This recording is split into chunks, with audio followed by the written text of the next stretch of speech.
অপরাধীকে যখন জিজ্ঞেস করা হবে কে তোমাকে জাহান্নামে ফেললো, ক্বালু লাম নাকু মিনাল মুসাল্লিন, সে এক বাক্যে সর্বপ্রথম জবাব দেবে আমি নামাজের অন্তর্ভুক্ত ছিলাম না।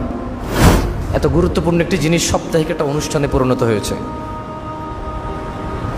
তা আপনি পাবেন না, সপ্তাহে অনেকে আসে না, বিশেষ করে ইয়াংরা এখন একদম আসতে চায় না।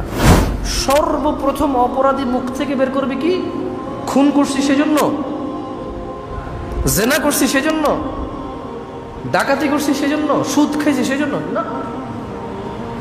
মানুষের বিচার হবে, জাহান্নাম জান্নাত নির্ধারণ হবে।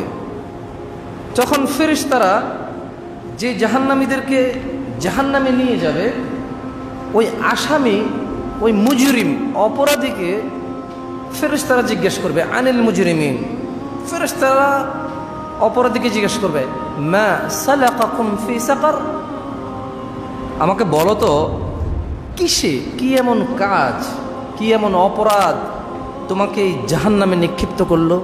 ক্বালু, জাহান্নামে যাওয়া ব্যক্তি বলবে লাম নাকু মিনাল মুসাল্লিন, আমি নামাজির অন্তর্ভুক্ত ছিলাম না।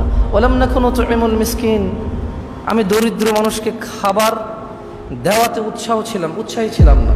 যে অনাহারে ভুগছে, দরিদ্রতায় ভুগছে, অসহায় লোকটা কষ্টে আছে, ও আমি উৎসাহী ছিলাম না যে ওকে হেল্প করব। নামাজের গুরুত্ব নেই, নামাজের গুরুত্ব নেই, নামাজি তার নামাজ সম্পর্কে সচেতন নয়।